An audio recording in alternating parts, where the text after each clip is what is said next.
I have been asked to share something with you on acceptance. What does it mean when we say that we have accepted something in our lives? Do we mean that we have no control and have resigned ourselves to accept what is? Does it mean acquiescence? Are we resigning ourselves to accepting the cards that life has dealt us? These are a few of the questions I have asked and answered for myself as a young boy of the Jim Crow South era. I observed and did what were the acceptable things for blacks to do in this society. I drank from the black water fountain and not from the white fountain because it was the acceptable thing to do. When I went to the back of the bus because it was unacceptable for me to sit in the front seat. I even went around to the back door of Mr. Fontenot's grocery store to buy milk and bread for my mother and grandmother because going through the front door was not the acceptable thing to do. I even stayed on my side of the beach because it was not acceptable for me to venture over to the other side of that long, seemingly endless net, that seemingly endless beach net, separating the white kids from the black. I felt that I had to accept these social restrictions that I could not change. But it was not the kind of acceptance that Desmond Tutu and the Dalai Lama are talking about. As an angry young teenager of the Black Power era of the mid-1960s, my serenity prayer was not to accept the things I cannot change, but to change the things I cannot accept. Rather than accepting the cards that this society had dealt me, I would deal from a deck from my own choosing. I elected to become a black revolutionary, simply being resigned to their fate and put their hope in the sweet by and by as enslaved human beings. Was I required to accept the discrimination and injustices that I was confronted with as a child in the Jim Crow South? Should my great-grandparents have simply just, given up, resigned the fate that they were in? And should I have not been angry and stand up and declare that I am black, I am proud, and that I am somebody?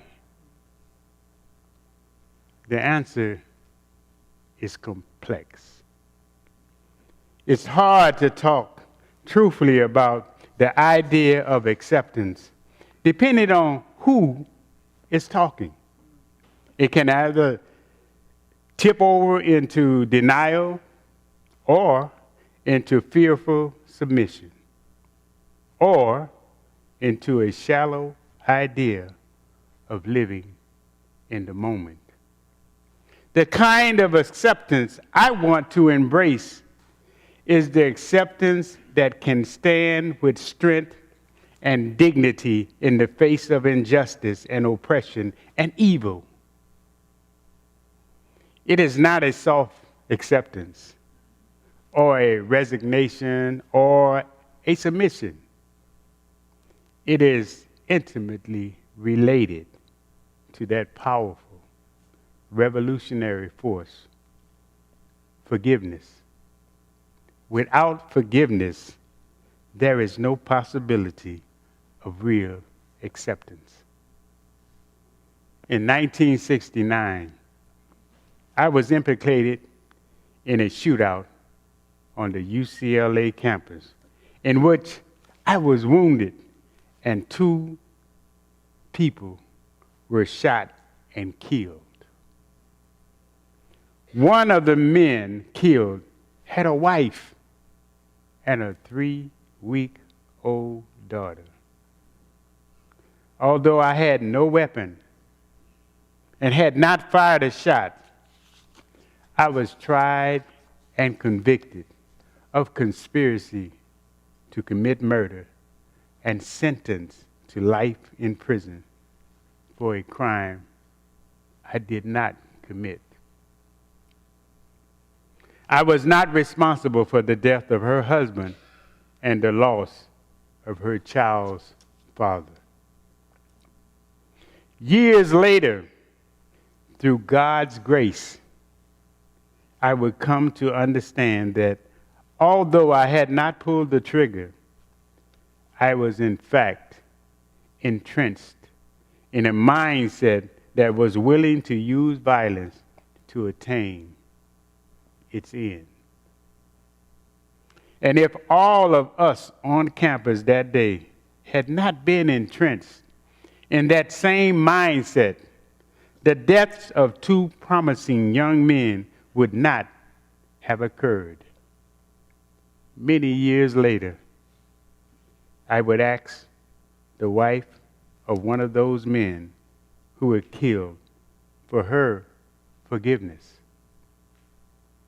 Forgiveness not for anything that I had done, but for my part in the adversarial atmosphere that caused the death of 2 human beings. Receiving her forgiveness was an instrumental part of my own healing and acceptance. Of course, I had my own forgiving to do as well. This outrageously racist country had spent centuries honing its oppressive tactics, which I saw bearing down on me, my loved ones, and my whole community. As a passionate young man who wanted to be part of the change, I responded in the most energetic, intense way I could, at the risk of my own life and well-being. For my troubles, I ended up in prison with a life sentence. In prison, I did not elude further racist attacks. I soon learned that white prison guards were setting up black prisoners to be killed, and attempts were made on my own life. I realized that if I stayed in prison, I would not stay alive. I escaped from San Quentin in 1974 and spent 20 years as a fugitive in South America. The endless disruption and continual heartache brought on by American racism has followed me through all these years. Through the denial of my children's right to come to the U.S., and through a sickening abuse of justice which led me to serving 26 years in prison and labeled a domestic terrorist for my attempts to resist. Only released in the end because my senior citizen status. I have had a lot of forgiving to do, and I can't say that is done. Forgiveness, as I understand it, does not say it's okay that you did that. It says what you did was wrong, and I will continue to affirm your humanity even in the face of that. To the degree that I live in forgiveness, I live in that place of acceptance. Thank you.